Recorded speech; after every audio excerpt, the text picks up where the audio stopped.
Bienvenue à tous, merci de la fidélité, merci d'être très nombreux ici en RDC, en Afrique, à travers le monde. Merci d'être avec nous parce que Télé 50, c'est votre structure d'événements, c'est votre cadre, carrefour qui vous permet de prendre le pouls de la RDC, les réalités d'aujourd'hui et surtout les acteurs qui font l'événement ici. Aujourd'hui, nous avons invité l'homme dont on parle, l'homme qui fait aujourd'hui l'unanimité, qu'il est l'un des rares Congolais qui permet aujourd'hui à la gouvernance d'avoir une autre direction et surtout de permettre à l'État de se retrouver. L'homme est combattu, effectivement, parce qu'il empêche les choses de tourner en rond, mais également il apporte une autre touche à la gouvernance, aujourd'hui parfois décriée dans certains secteurs, mais il est aujourd'hui unanimement salué. Il va nous expliquer l'inspection générale des finances. Avec cette trouvaille, la patrouille financière, qu'est-ce que c'est? Comment ça fonctionne? Base juridique, les résultats obtenus. Et aujourd'hui, nous allons effectivement aller à l'école de Jules Alinguete qui va expliquer. Parce qu'effectivement, peut-être les gens ne comprennent pas de quoi il s'agit. Il est notre invité, vous l'attendez chez vous. Et le voici maintenant sur le plateau de Télé 50. Bienvenue, monsieur l'inspecteur. Inspecteur, chef de service. C'est comme ça qu'on vous appelle. Bienvenue. Merci beaucoup. Jules Alinguete. Merci. Cette émission est tellement attendue parce que depuis 4 jours, nous l'avons annoncé. Et personnellement, j'ai reçu 300 questions. Mais aujourd'hui, on ne va pas poser ces questions parce que certains sont apolémiques peut-être, mais nous allons aller à l'école d'apprentissage pour essayer de comprendre qu'est-ce que c'est l'IGF, la patrouille financière, ce que vous faites comme travail, les résultats obtenus jusqu'aujourd'hui. Est-ce que vous allez bien d'abord? Très bien. Oui, je vois, Pimpa Neuf. Ça va très bien, je vais bien. C'est en fait vous, l'homme dont on parle. Ah bon? Oui. On doit beaucoup plus parler du contrôle des finances publiques. Merci beaucoup. Je vous offre ce fauteuil. Merci beaucoup. Et bienvenue sur le grand plateau de Télé 50. Vous êtes accompagné naturellement par vos collaborateurs. Ces tableaux vont nous permettre, cet écran, d'illustration de ce que nous allons vraiment parcourir aujourd'hui. Vous êtes en quelque sorte aujourd'hui les symboles de la bonne gouvernance en République démocratique du Congo. Le président de la République, Félix Tshisekedi, vous a confié une mission de moraliser en quelque sorte la gestion des deniers de l'État, la manière dont les revenus de l'État, le patrimoine de l'État doit fonctionner normalement et surtout comment la redevabilité doit fonctionner. Mais Jules Alinguete, vous êtes un homme redouté. On parle de vous comme celui qui empêche que les choses ne fonctionnent. Ici à Télé 50, nous avons réalisé un travail sur un peu votre portrait avant que nous entrons dans la matière parce que l'émission est essentiellement pédagogique. Est-ce que vous arrivez à dormir normalement? Sereinement? Je dors calmement, sans problème. On vous dit difficile à corrompre et surtout vous êtes imperturbable malgré les attaques. Pourquoi? Oui, parce qu'on a été formé pour ça. Je suis inspecteur, ça fait 34 ans. 34 ans? 34 ans, jour pour jour. Donc, c'est des choses auxquelles je suis habitué. Voilà pourquoi je reste droit dans mes bottes. Qu'est-ce que c'est la patrouille financière? C'est la thématique de cette émission. Et on voit le président de la République en filigrane, hein, vous juste devant, mais il est derrière. Vous bénéficiez de son soutien du président de la République dans tout ce que vous faites aujourd'hui. Non, vous devez savoir que ce qui est en train d'être fait aujourd'hui dans le cadre de la bonne gouvernance, ce n'est pas un travail de Jules Alinguete. en réalité, c'est le travail du chef de l'État.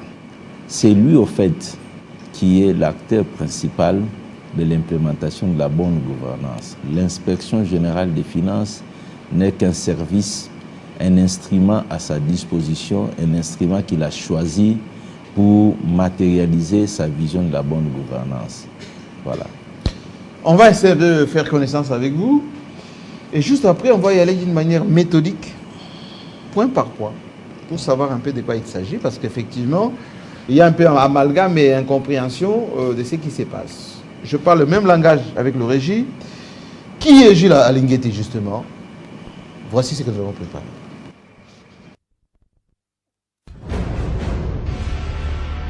Il est le gendarme des finances publiques congolaises. Jules Alinguete est aussi nationaliste et compatissant au malheur des Congolais. Un des piliers du système Tshisekedi. Né à Kinshasa le 25 juin 1963, Jules Alinguete. Marié et père de 2 enfants, originaire de la province de Mai-Ndombe.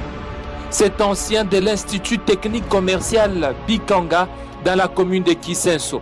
De 1983 avec 71%, a été recruté sur concours à l'inspection générale des finances.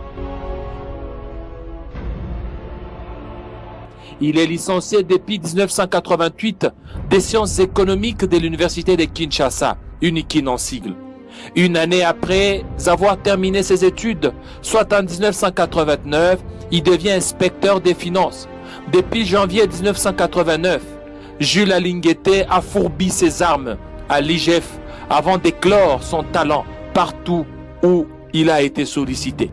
Il a entre autres exercé comme conseiller au ministère des Finances, coordonnateur au cabinet du gouverneur de la ville de Kinshasa, 1997 à 2000, commissaire aux comptes à la Régie des eaux, de 2006 à 2018, directeur des recettes à la DGRK, de 2008 à 2010, conseiller spécial du gouvernement en matière du climat des affaires. Et avant sa promotion, il était directeur des cabinets adjoint au ministère de l'économie nationale, ce qui fait de lui expert comptable agréé et expert en bonne gouvernance.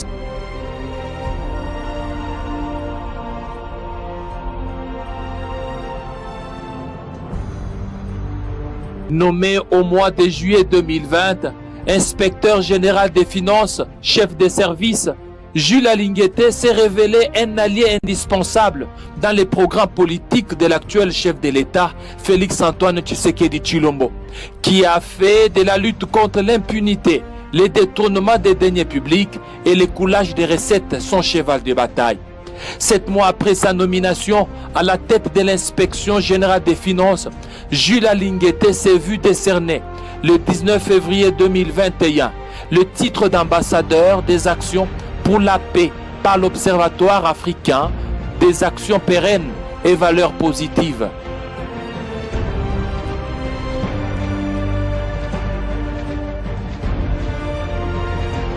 Et pour sa lutte contre la corruption, l'enrichissement illicite d'argent en République démocratique du Congo, Jules Alinguete a reçu aussi une médaille d'or de mérite civique par les chanceliers des ordres nationaux.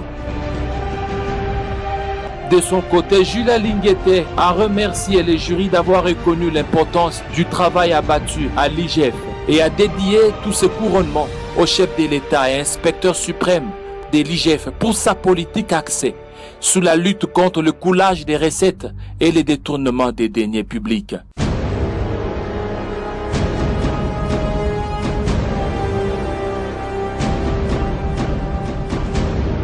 Ce gendarme des finances publiques est un pilier du système Tshisekedi à côté du pouvoir judiciaire qui semble retrouver ses marques. Jules Alinguete accrédite d'énormes points à Félix Tshisekedi, contribuant ainsi à la réussite de son mandat dans un pays dépourvu du contrôle depuis la prise du pouvoir du feu M. Laurent Désiré Kabila et l'affaiblissement de la Cour des comptes. Partout où il passe, l'homme a su résister aux menaces verbales, tentatives de corruption et campagnes de diabolisation. Face à certains intouchables, et en fait de la gabégie financière un mode de fonctionnement institutionnel. Et belé bazana union sacrée wana bako luka mbongo campagne électorale bako pe baluka bakota la gouvernement bazo luka pe bazana mbongo po bakina maponami côté wana na osenga na mokonza mboka a renforcer sécurité il y a Jules Alingeti et sécurité il y a ma collaborateur parce que face aux autres qui dans 2023 ils allaient année de tous les enjeux politiques et tous les dangers politiques donc na moni musala je fais ça d'abord ko contrôler ko ça la patrouille en amont et puis ko landela mbongo ndenge zali ko kende tina destination peut ko vérifier ce que ça qui musala o singeleki vous allez féliciter au moins dans le bilan il y a Félix Tshisekedi tout ça qu'on féliciter Moussala il y a l'inspection générale des finances. Grâce à son instauration de la patrouille financière aujourd'hui, nous sommes en train de vivre. Il y a une certaine orthodoxie, il y a une certaine augmentation, n'est-ce pas, des recettes de l'État. Et nous sentons qu'aujourd'hui, avant un ministre, soit un mandataire, avant de poser un acte et entrer avec la gestion des finances, il doit réfléchir 10 000 fois. Il fait un très bon travail. Il est en train de décourager ceux qui volent, détournent les deniers publics. Et aujourd'hui, grâce à son travail, les caisses de l'État sont en train d'être renflouées. Et il y a de quoi encourager et saluer ce qu'il est en train de faire. Oui, moi je loue le travail qu'il fait, il fait un bon boulot, un bon job, mais je le conseillerais aussi parce que je lui ai recommandé aussi d'enquêter à la présidence de la République parce que là-bas, parce que l'IGF c'est inspection générale des finances. Mais à la présence de la République, là-bas aussi, il y a des dépassements budgétaires. On a parlé, on a déploré plusieurs fois. Il faut IGF aussi aller enquêter là-bas. Et je le conseillerais aussi, c'est que moi je déplorais. Je dirais que c'est les chasses aux sorcières, j'avais vu au régime passé. Mais à ce régime-là, je ne vois pas les gens parce qu'il y a des détournements, il y a des dépassements. Il y a même notre frère là, un Kaboun, qui a dit qu'il y a des jets. Il y a des jets qui partent il y a de l'argent qui part dans les paradis fiscaux. Est-ce que l'IGF, il est là pour faire ce boulot-là, ces jobs-là? Mais on ne les voit pas faire ça. Il est l'espoir du redémarrage d'un Congo nouveau, bâti sur des valeurs, une joie dans les cœurs des Congolais qui lui témoignent de la sympathie et encouragement.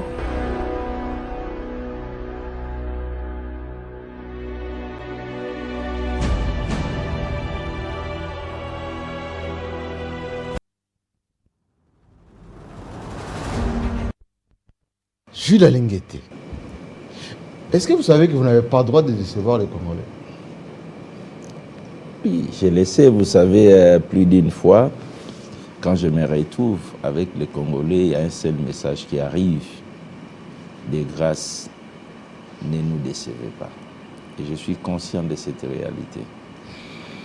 Maintenant, nous entrons en matière de pédagogie fiscale, financière, de l'IGF.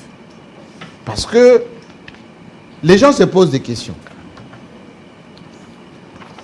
Les gens se posent des questions. Ceux qui ne vous aiment pas, parce qu'il y en a un paquet. C'est quoi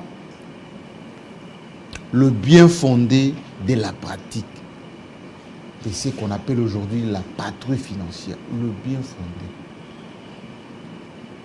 Le bien fondé. C'est quoi? Merci beaucoup, Jean-Marie. Je vous dis en termes simples que vous puissiez comprendre que la patrouille financière est une opération de surveillance des dépenses de l'État ainsi que des recettes. La patrouille financière, c'est un contrôle préventif des finances publiques. La patrouille financière, c'est le contrôle a priori de la dépense, en termes simplifiés. Pour que vous puissiez très bien comprendre, il est important que je puisse vous donner les modes de contrôle définis par les législateurs congolais. Si vous prenez l'article 140 du règlement général sur la comptabilité publique.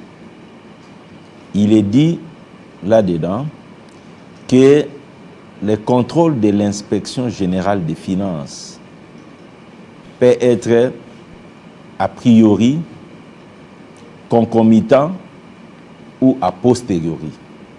Oui. Donc nous avons 3 types de contrôles que l'inspection générale des finances peut faire. Un contrôle a priori, un contrôle concomitant et un contrôle a posteriori.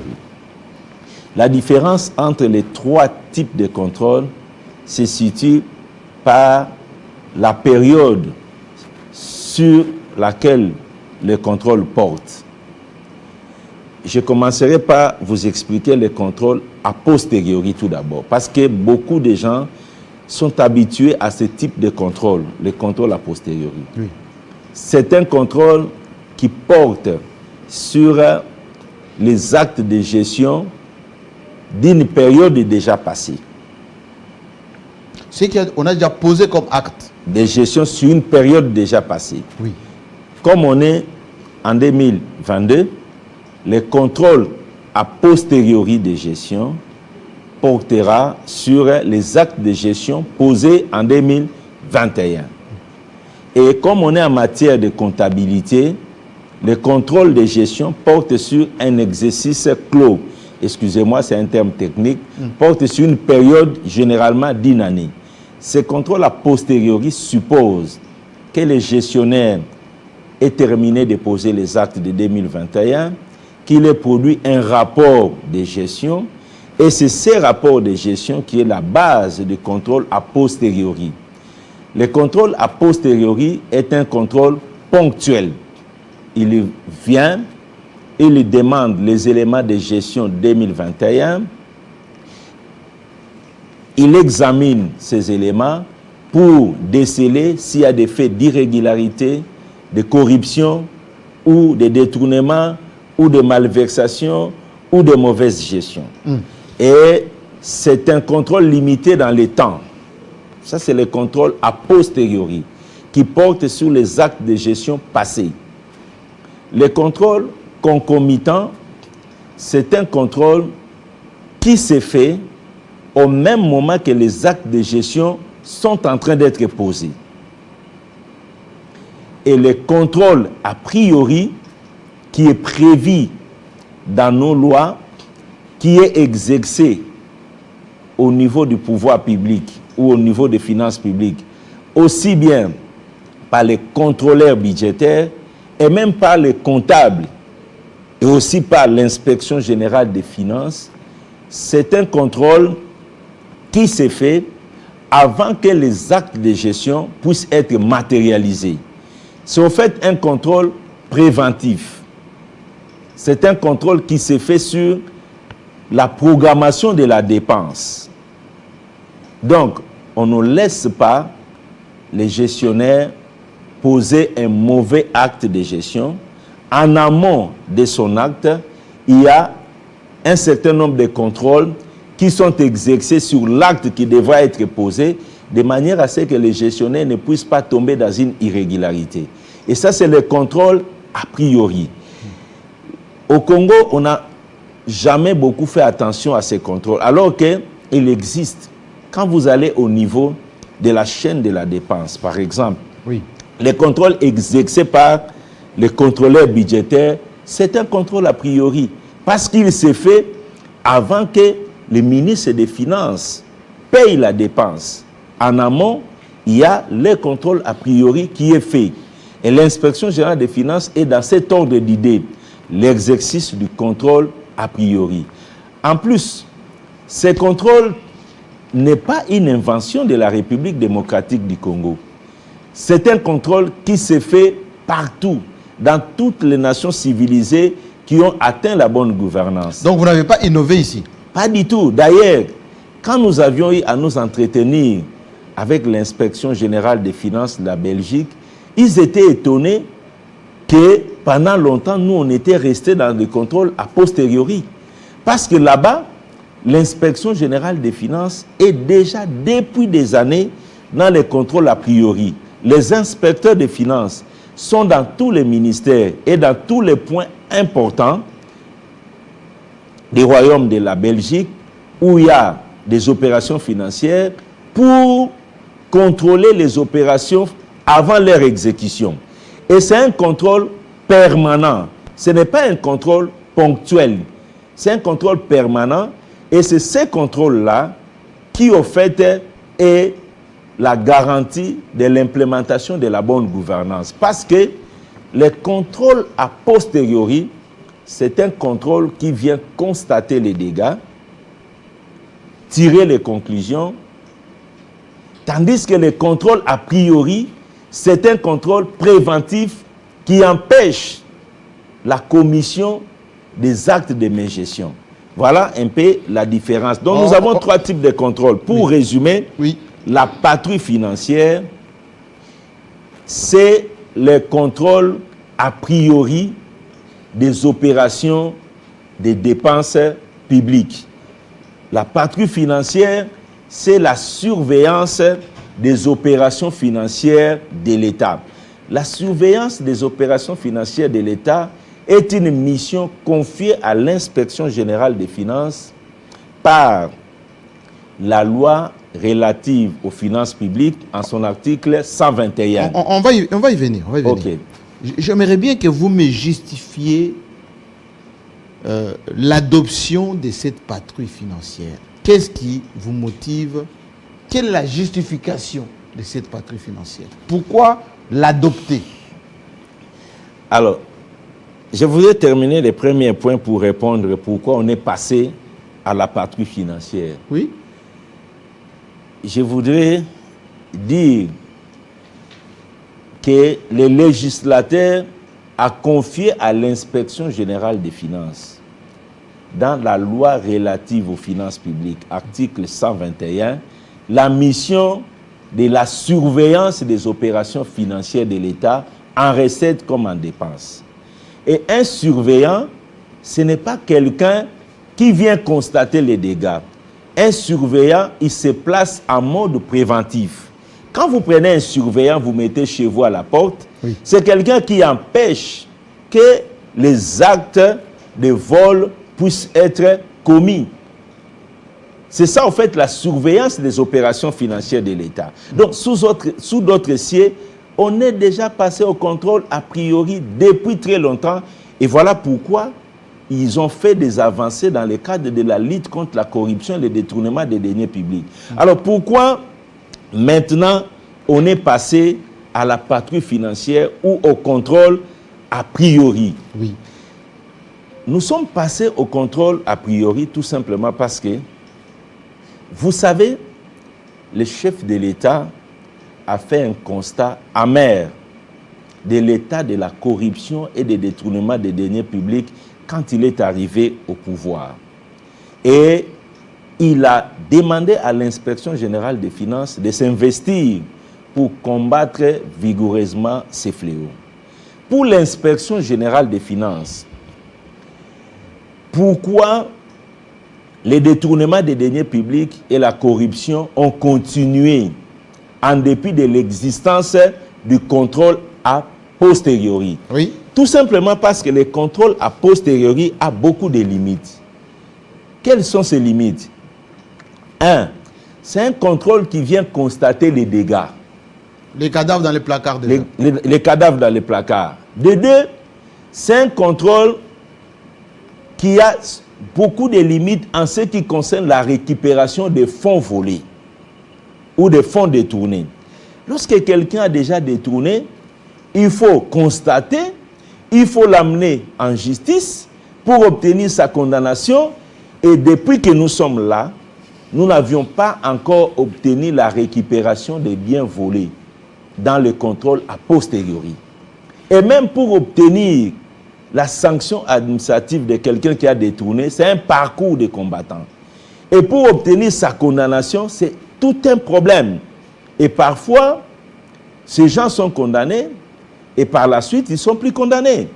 Donc, pour pallier à ces insuffisances du contrôle a posteriori, qui constate les dégâts et qui est dans l'impossibilité à l'état actuel de notre pays de récupérer les fonds détournés, les fonds volés, nous avions fait des propositions à la hiérarchie, à la haute hiérarchie de l'inspection générale des finances, de passer au contrôle a priori, de matérialiser les contrôles a priori prévus dans les textes de l'inspection générale des finances.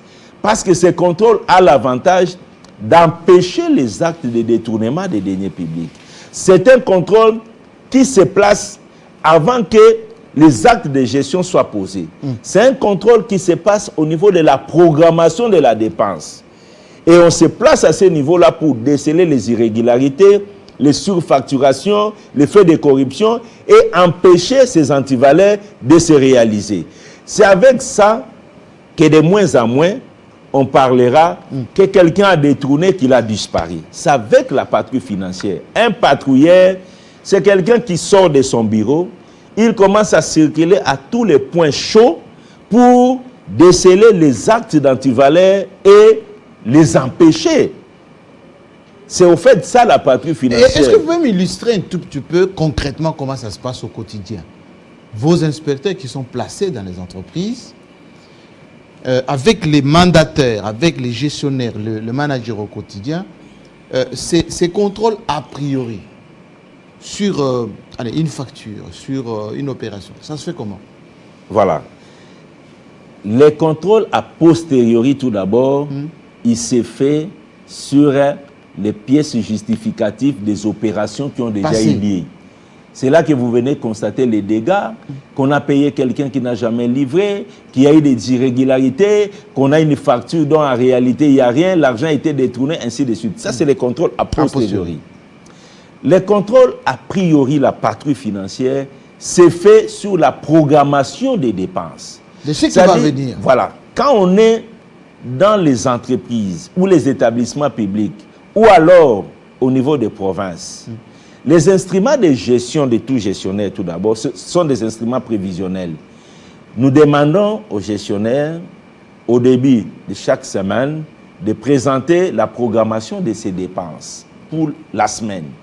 Et nous travaillons sur cette programmation pour regarder ce qu'il y a d'irrégularité à relever en lui disant « Attention, cet acte, cette dépense est irrégulière, nous vous demandons de ne pas l'exécuter. » Au fait, on fait un contrôle préventif pour empêcher que les gestionnaires, dans sa programmation, lorsqu'il va l'exécuter, qu'il puisse commettre des irrégularités ou des faits de détournement ou des faits de corruption. Donc, on se situe au niveau de la programmation de la dépense. Nous analysons la programmation de la dépense. Voilà un peu les modes opératoires de la patrouille financière ou de contrôle à priori. Je veux maintenant savoir, ceux qui sont chez eux, il y a des étudiants, des professeurs d'université, des mandataires, des ministres. Allez, ils se murmurent là-bas. Quels sont, ou quel est le fondement juridique de ce que vous faites comme travail? Qu'est-ce que la loi vous autorise aujourd'hui? C'est à partir de quel texte? Voilà. Je demande au fait à tous ceux qui sont intéressés à la patrouille financière de lire premièrement la loi relative aux finances publiques, article 121. 121. Cet article dit que l'inspection générale des finances a quatre formes de missions.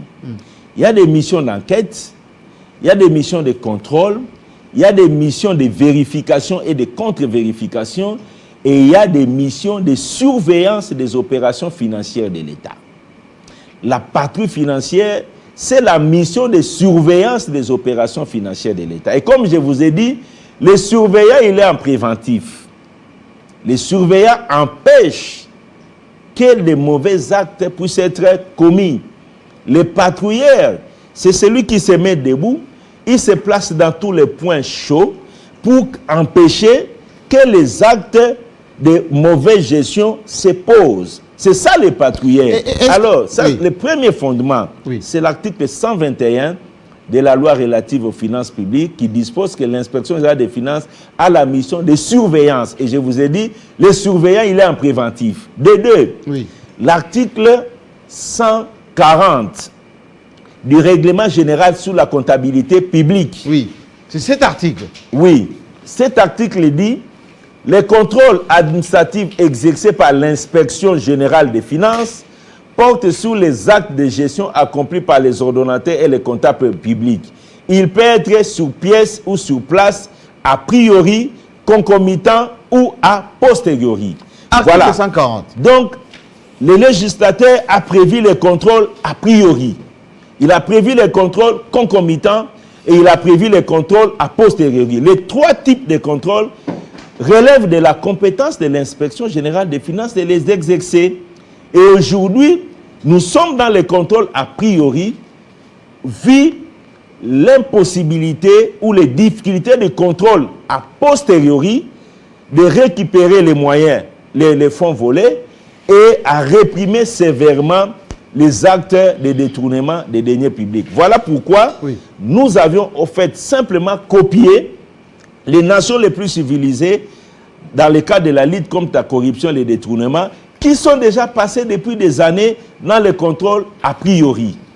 Le Congo les a rejoints. Monsieur l'inspecteur, chef de service, quel est le credo, votre démarche, quand vous allez dans des entreprises, au niveau des provinces, en faisant cette patrouille? Vous visez quoi? Voilà. Quand nous allons dans les entreprises publiques, dans les établissements publics ou dans les provinces, sans oublier, nous sommes dans la chaîne de la dépense. Pour faire la patrouille financière ou les contrôles a priori, nous visons 4 choses, principalement en ce qui concerne les entreprises de l'État et les provinces. Premièrement, nous visons dans la programmation de la dépense par ces entités, les entreprises et les provinces, la priorisation des avantages sociaux dits au personnel. Le personnel qui travaille. Qui travaille. Parce que ça, c'est le volet social du mandat du chef de l'État. Quand nous sommes dans une entreprise, nous demandons la programmation des dépenses. Nous veillons à ce que les mois, qu'on ne rate pas de programmer le paiement des avantages sociaux, les salaires, les soins médicaux, les frais funéraires dus au personnel. Pourquoi? Parce que ces entreprises, vous êtes à Kinshasa, vous êtes au Congo, il ne s'est passé pas un mois que sur le boulevard, vous avez des gens qui manifestent. Avec des mandalas là, avec des... Il y a des gens dans ces pays qui ont fait 80 mois d'impayement, 10 mois, 20 mois.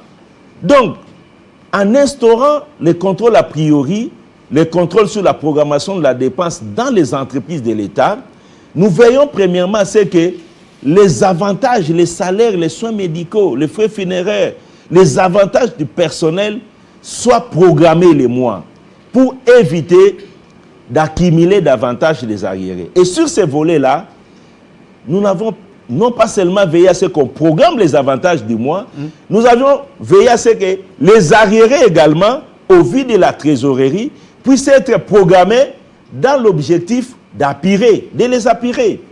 Ça, c'est le premier objectif. Deuxième objectif, nous veillons à ce que, quand on programme les avantages du personnel, qu'on programme au même moment les impôts rattachés à ces avantages. N'oubliez pas que les entreprises de l'État, pendant longtemps, se sont caractérisées par le non-paiement des impôts de l'État. Ça veut dire que le chef d'entreprise de l'État, les mandataires, il paye les salaires, mais il ne paye pas l'impôt qui est lié à ces salaires. Parce que depuis longtemps, les entreprises d'État étaient l'émanation du pouvoir public. Et les entreprises de l'État ne payaient pas les impôts. C'est pour cela, dans la patrouille financière, lorsqu'on priorise les avantages du personnel, deuxièmement, nous veillons à ce que, au même moment, que les impôts rattachés à ces avantages-là puissent être programmés et payés à l'administration fiscale. Ça, c'est un deuxième élément.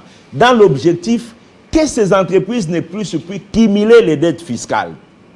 Et nous veillons également que les dettes fiscales anciennes puissent être progressivement programmées pour les appuyer, afin d'amener ces entreprises à devenir des entreprises citoyennes qui s'acquittent de leurs obligations fiscales vis-à-vis de l'État. Troisième priorité que nous faisons, c'est de barrer la route aux avantages injustifiés, non autorisés, dont les gestionnaires publics s'est tapé. Quand nous sommes arrivés dans nos contrôles, nous avions constaté que les lois de la République donnent les avantages aux mandataires, mais les gens sont allés au-delà des avantages prévus par les législateurs. Alors donc, dans la patrie financière, dans la programmation, nous veillons à ce que lorsque les mandataires, après avoir payé les personnels, après avoir aligné les paiements des impôts, il doit se faire payer lui-même, mais il doit se faire payer les avantages prévus par les lois de la République, pas au-delà. Et là, c'était également un combat que l'inspection générale des finances a mené.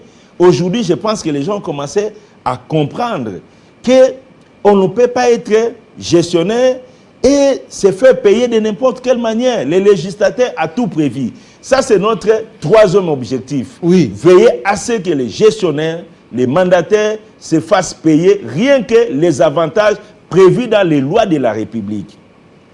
Quatrième objectif. Quand nous sommes dans les entreprises, eux-mêmes au niveau des provinces, nous veillons à ce que les entreprises qui font les affaires avec les entités publiques, les prestataires, les fournisseurs, les prestataires qui travaillent avec les entreprises de l'État, avec les provinces, puissent être en règle avec l'administration fiscale et qu'ils puissent également respecter la procédure de passation des marchés publics.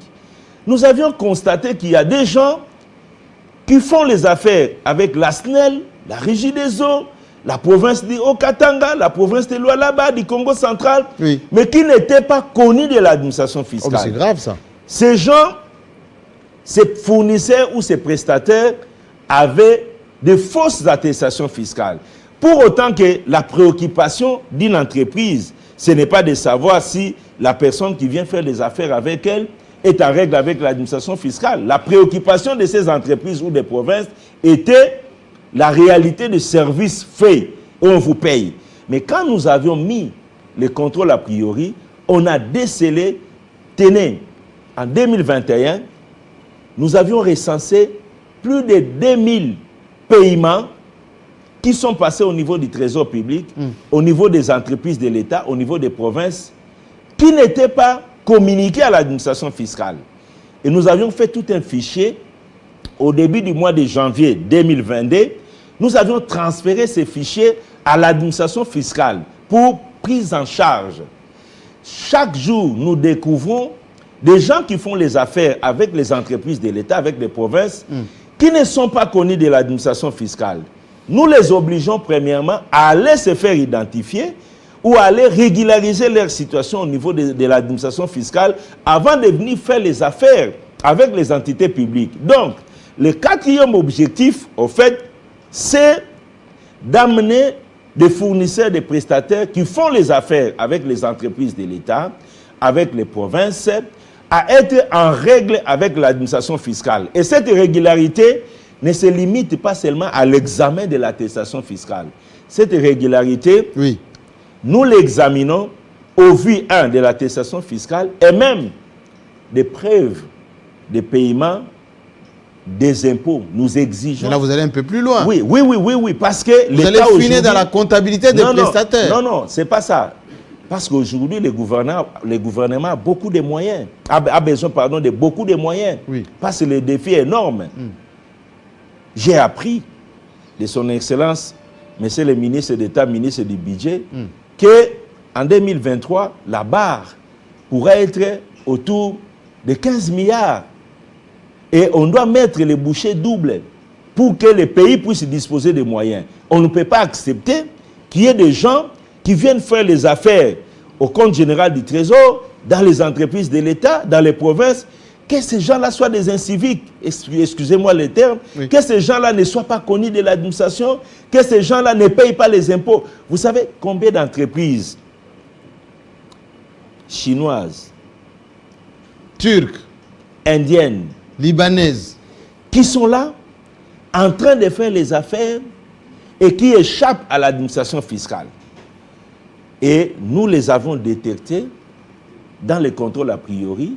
Nous avions exigé, quand vous voulez vous faire payer dans la programmation, vous devez non seulement produire votre attestation fiscale, mais vous devez également nous prouver que les derniers mois, là, vous aviez déclaré et payé vos impôts. Je vais vous expliquer. Oui. C'est-à-dire que vous devez prouver, au mois d'août, que vous devez nous prouver que le mois de juillet, vous avez déclaré vos impôts à la DGI.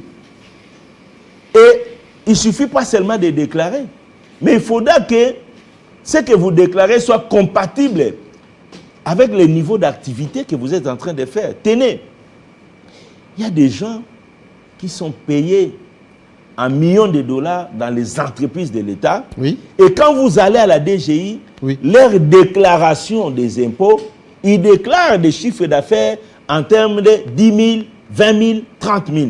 Alors qu'ils sont payés en termes de millions de dollars dans les entreprises. Je vais vous donner un exemple. Nous avions découvert un prestataire de services de sécurité gardiennage. Il a un contrat avec la SNEL, près de 500 agents. Oui.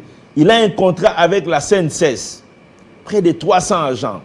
Il a un contrat avec les Haut-Katanga, près de 300 agents.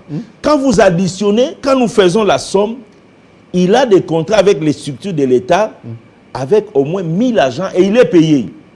Et quand nous sommes allés regarder son dossier au niveau de l'administration fiscale, il ne déclare que 80 agents. Oh. Vous voyez?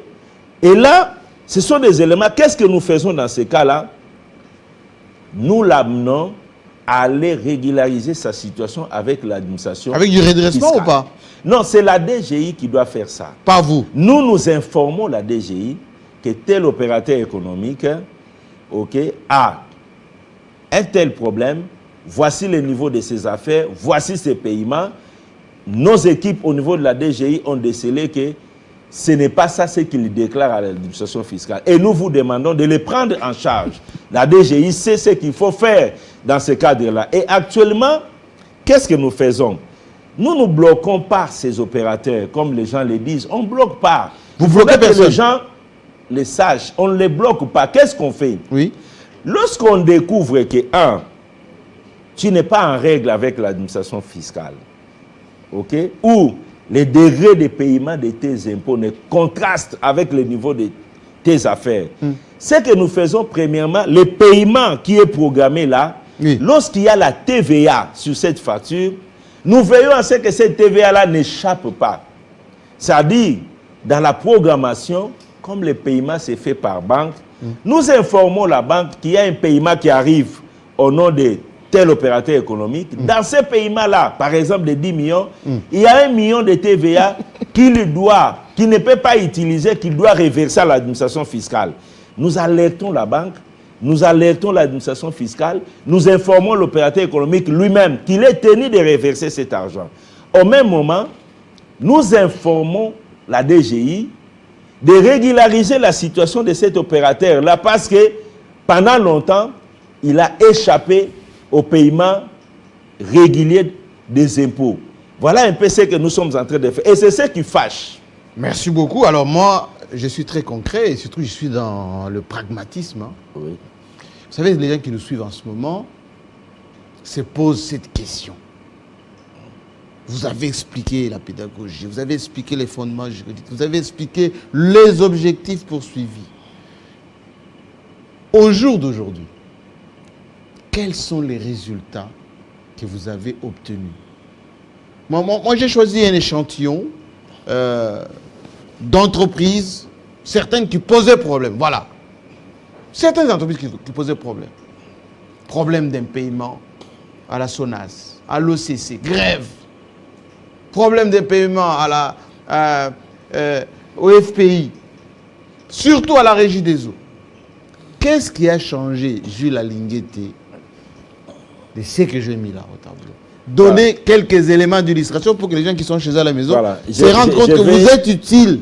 Je vais vous donner les résultats, quelques résultats de la patrouille financière de l'Inspection générale des finances. Le contrôle a priori, qui doit être un contrôle permanent pour implémenter la bonne gouvernance. qui ne doit pas être un contrôle ponctuel comme le contrôle a posteriori qui a suffisamment démontré ses limites. Je vais vous donner quelques résultats. Je vais prendre quelques entreprises de l'État. Je prends la CNSS.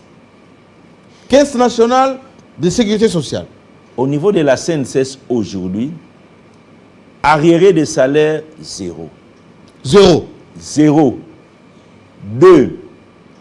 Quand nous sommes arrivés début 2021, nous avons trouvé la trésorerie de la CNSS à près de 108 millions de dollars destinés à la paye des pensions de retraite.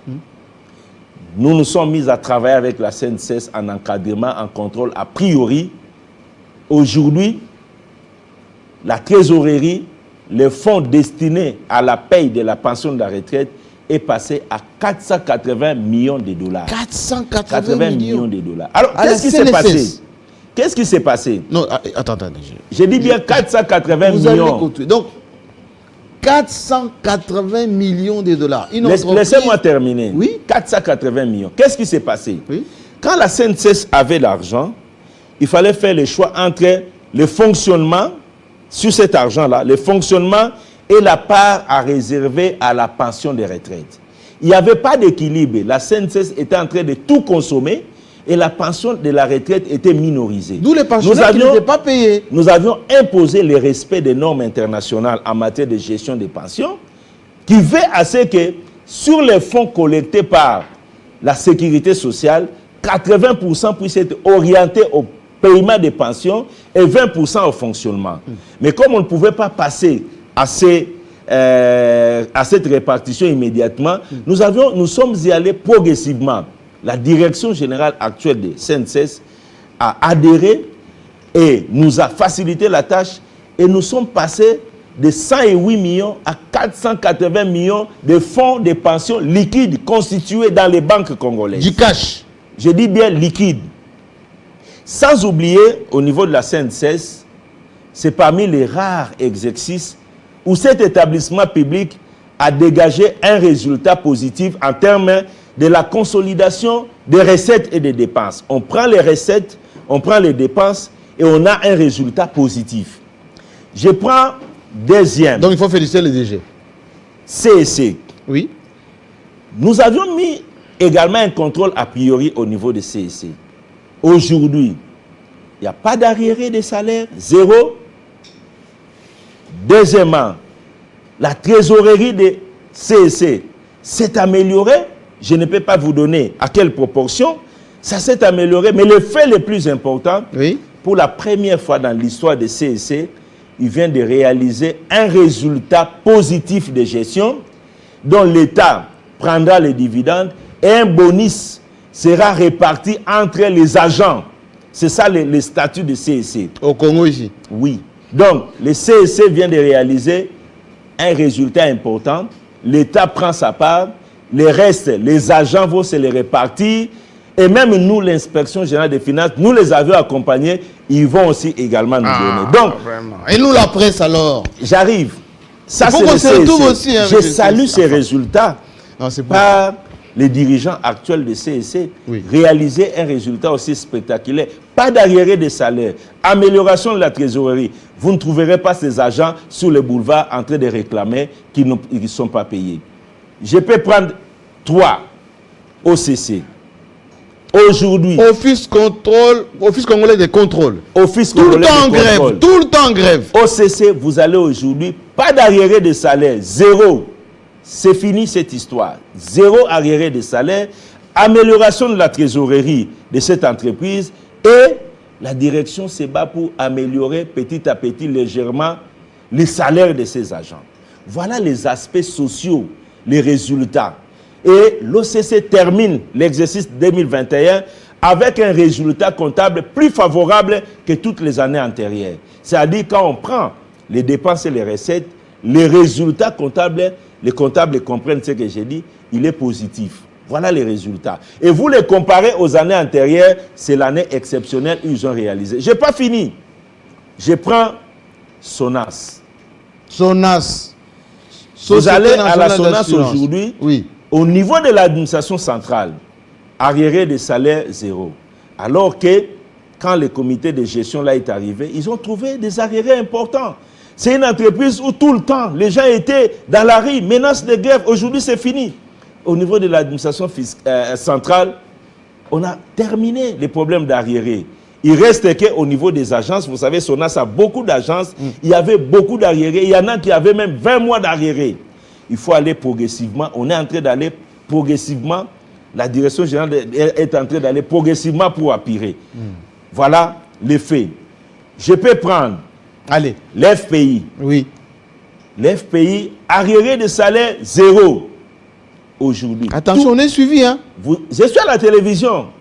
On est suivi, hein. Arriéré de salaire zéro.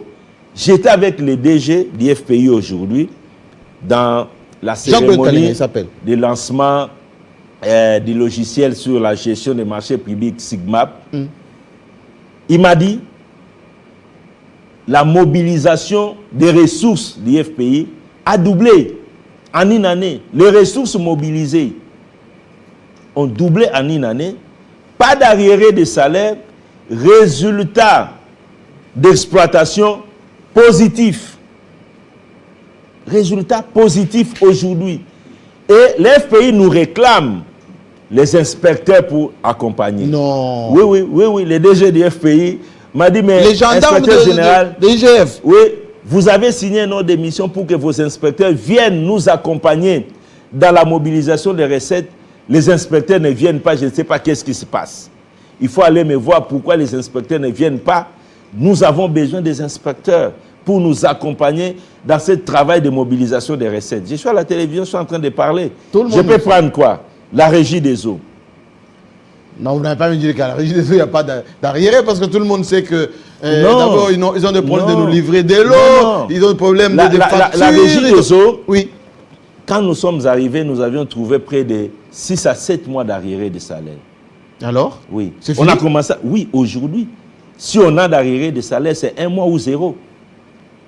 Allez demander à la régie des eaux. C'est 1 mois ou 0. Parce qu'on a privilégié dans la programmation de la dépense les paiements. Vous l'avez dit tout Parce qu'au fait, ce que les gens doivent comprendre, dans la patrouille financière, il y a un volet important, comme je vous ai dit, c'est d'éviter qu'il y ait des tensions sociales. C'est d'éviter que les travailleurs congolais puissent encore être clochardisés avec des arriérés de salaire. La patrouille financière, c'est la matérialisation de la vision le peuple d'abord, les travailleurs d'abord. Enfin, vous parlez du peuple d'abord. Ah oui, les travailleurs d'abord, et non les dirigeants de ces entreprises. Voilà pourquoi le paiement des avantages dus au personnel est une priorité des priorités dans ce que nous faisons comme travail. Voilà un peu brièvement. Bon alors, la province du Lualaba, parce que moi je me suis quand même dit, je prends une province, et dites-moi s'il n'y a pas aussi des problèmes là-bas. Parce que vous étiez au Lualaba il n'y a pas longtemps. Vos inspecteurs étaient là-bas. Est-ce qu'il y a aussi, quelques bonnes nouvelles en province, dans l'administration de nos provinces? Au fait, je voulais aujourd'hui être pédagogique. Éviter de donner des cartons. Mais c'est que je peux vous rassurer que nous avions mis la province de Lualaba sous encadrement, sous la patrouille financière, sous un contrôle a priori, ça fait une année. Quand nous avions mis cette province sous encadrement, parce que les paramètres de gestion de l'époque méritaient que nous puissions rapidement passer à cet encadrement. Aujourd'hui, qu'est-ce que nous avions constaté? Les rapports faits par les inspecteurs qui ont encadré cette province ont fait état de l'appirement de toute la dette de la province. Ouais? C'est un élément important que je dois souligner. Donc, toute la dette, que ce soit la dette pour la construction de l'aéroport, de Kolwezi, la dette sur les infrastructures, cette dette-là a été payée. Donc, il y a eu appirement de la dette. Est-ce qu'il y a la peur du gendarme déjà? J'arrive. Oui. Donc, et puis, il y a eu également la traçabilité pendant la période que nous avions fait la traçabilité des affectations. Parce que nous sommes là. Lorsqu'on programme, on dit qu'on va faire telle infrastructure, nous sommes là, ok, on programme, nous travaillons dans la validation du programme, ça passe, et nous avons le temps de vérifier la matérialité. Donc, il y a cette traçabilité des dépenses qui étaient programmées. Et nous avions constaté que la province de Lualaba a intériorisé la manipulation des instruments de gestion, notamment la programmation des dépenses par un plan de trésorerie chaque semaine. Et qu'elle a compris les exigences de l'inspection générale des finances dans la programmation des dépenses, à tel point que notre travail commençait à devenir des routines. Et nous avions dit que nous sommes utiles pour d'autres provinces. Nous allons maintenant mettre notre curseur... Vous êtes où maintenant? Nous allons mettre notre curseur sur les 3 Kasaï. Tous les inspecteurs qui étaient au Lualaba, oui. Nous allons mettre notre curseur sur les 3 Kasaï, suivre les opérations financières de ces 3 provinces, les mettre sous encadrement pour implémenter la même bonne gouvernance que nous avions réussi à le faire au niveau des Lualaba. Merci beaucoup. Chile Gelou, au Kasaï. Chile Gelou. On va terminer cette émission avec cette question de confiance. Dites-moi, monsieur inspecteur, chef des services, avec ces résultats, pourquoi on vous combat alors? Est-ce que si vous voyez un policier être applaudi par les Koulouna, alors c'est le monde à l'envers? Si vous passez quelque part, oui, vous voyez les Koulouna en train d'applaudir un policier, de le porter avec les Tipoy, c'est le monde à l'envers. Voilà la réponse que je peux vous donner. On combat l'inspection générale des finances aujourd'hui parce que l'inspection générale des finances est passée en contrôle a priori qui est permanent de par les textes, appelé la patrouille financière, qui empêche la prédation, qui empêche aux gens de considérer les finances publiques ou les trésors publics comme étant leurs biens privés. On combat l'inspection générale des finances aujourd'hui parce que l'inspection générale des finances empêche les fournisseurs et les prestataires inciviques de faire les affaires avec l'État. Nous les obligeons de se mettre en règle. Voilà pourquoi on combat l'inspection générale des finances. Dites-moi, j'ai appris, et on va terminer par là, que nos députés, nos sénateurs, les ministres de la République seraient considérés à la direction générale des impôts comme les Koulounes en cravate, des inciviques qui ne payent pas leurs impôts. Non, vous les avez laissés comme ça? Non, c'est pas ça. Au fait, nous avons, l'inspection générale des finances a saisi les ministères à la demande de la direction générale des impôts, qui avait constaté que certains ministères ne déclaraient pas les impôts. Il y a des choses que je dois dire là-dessus, les gens qui me suivent. Oui. Pour les agents de l'État qui sont payés par les budgets de l'État, les impôts sur les salaires sont liquidés directement par les ministères du budget. À la source. À la source par les ministères du budget. Il s'agit ici d'autres avantages qui sont payés aux agents qui sont dans les ministères en dehors de ce qui vient du budget de l'État. Par exemple, il y a dans plusieurs ministères, dans des cabinets, des conseillers ou des agents qui sont payés par Maboko Bank. Beaucoup. Il y a, surtout quand il y a des voyages, des cabinets, oui, des agents qui bénéficient de collations dont les montants proviennent des frais de fonctionnement des ministères. Oui. Il y a des agents, des conseillers qui bénéficient de collations dont les montants proviennent des appuis que le ministère obtient des structures sous tutelle.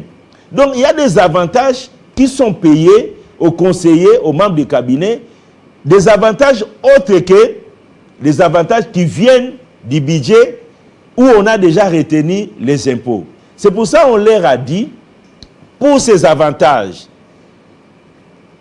qui sont en dehors du budget, il faut retenir l'impôt et le déclarer à l'administration fiscale. Tous ces ministères ont des numéros d'impôt. Et je précise, en matière d'impôt sur les salaires, même si vous n'aviez pas payé, vous avez l'obligation de déclarer avec mention néant. De déclarer, c'est les mois ici. Moi, je n'ai rien payé comme Maboko Bank. Je n'ai rien payé comme collation en dehors du trésor public. Donc, montant à déclarer, 0. Montant à payer, 0. Vous introduisez la déclaration. Et si vous avez payé, vous mettez le montant et vous calculez l'impôt, 3% sur ce que vous avez payé, et vous reversez à l'administration fiscale. Au fait, c'est une question d'implémentation de la culture fiscale au niveau des institutions de la République. C'est ce que l'administration fiscale nous a demandé dans le cadre de la patrouille financière, de saisir les ministères et les institutions, de demander que ces ministères et institutions puissent se mettre en règle de déclaration et paiement des impôts sur les rémunérations payées au personnel géré au niveau de ces institutions et ces ministères. Merci beaucoup. Mettez-vous debout. Merci. J'ai une question. Oui. Une question de confiance.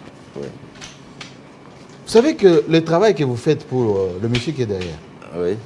il est louable et beaucoup de Congolais vous soutiennent quant à ça. Merci beaucoup. Quand vous parlez avec lui, il vous dit quoi, le monsieur là? Tout d'abord, j'ai beaucoup de respect et d'estime pour Le président de la République. le président de la République. Que vous avez vu aujourd'hui d'ailleurs. Oui, parce que il a réellement manifesté la volonté politique que le pays entre dans la bonne gouvernance. Et je suis fier de ça. Tout ce qu'il me dit chaque jour, Oui. faites bien le travail en respectant les lois et règlements de la République. Est-ce qu'il vous protège? Si vous le faites en respectant les lois et les règlements de la République, Oui. vous avez mon soutien. Parce que c'est ma volonté qui est la bonne gestion publique dans notre pays. Voilà. Est-ce que Gilles Alinguet a des ambitions? On a l'impression que vous êtes devenus les Robins des Bois de ce pays. On vous prête, mais il fait tout ça pourquoi? Pourquoi il s'investit tant? Tout d'abord, en tant qu'inspecteur général, chef de service de l'IGF, je rends des ministres. Et j'ai tous les avantages accordés aux ministres.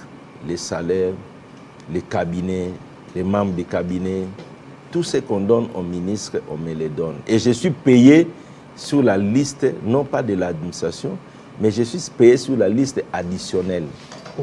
Ah oui, je suis payé sur la liste additionnelle. Je ne suis pas payé au même moment que les fonctionnaires. Je suis payé quand les membres du gouvernement sont payés parce que je suis gérant des ministres. Alors, je voudrais vous dire que toute ma fierté était de gravir les échelons d'un service.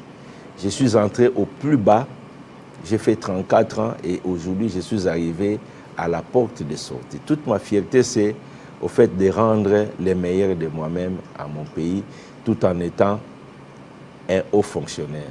Je ne suis pas aujourd'hui en exerçant les fonctions d'inspecteur général, chef de service, je suis hors cadre. Parce que je vois aussi cette confusion avec beaucoup de gens qui disent « mais il est fonctionnaire, je ne suis pas fonctionnaire ».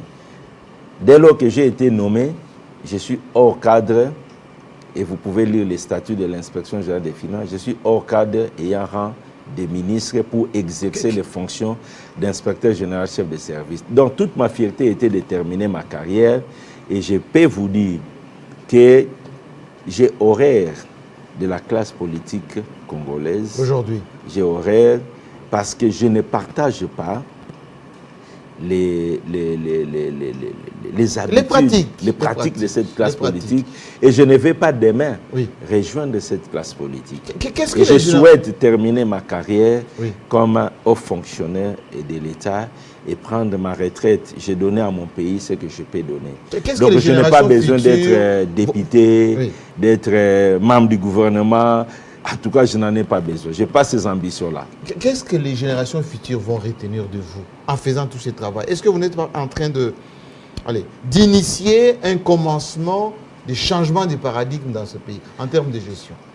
Non, ce que les générations futures doivent retenir, c'est que le chef de l'État a déclenché un processus de la bonne gouvernance dans le pays, et il y avait un Jules Alinguete qui l'a accompagné dans sa vision, et cet accompagnement a été ferme et sincère. Merci beaucoup. Je vous laisse rejoindre les coulisses. Merci. En retrouvant nos amis qui sont ici, vous avez bien compris qu'effectivement, le travail s'est fait pour changement des narratifs, changement de mentalité, changement de comportement, et que ce pays mérite des hommes aussi comme lui, qui voient que les choses peuvent changer en pratiquant de la bonne gouvernance, sans lui donner les cartes, ce qu'on appelle les cartons tout blancs, carte blanche comme on peut le dire. Non, il est humain avec ses défauts, mais la détermination est là. Prochainement, si vous avez des arguments, ben venez. Voilà, le plateau il est à votre disposition, mais armez-vous de beaucoup d'illustrations, comme ça a été le cas aujourd'hui. Émission rediffusée, disponible. Coupez ce qui vous intéresse. À la fois prochaine.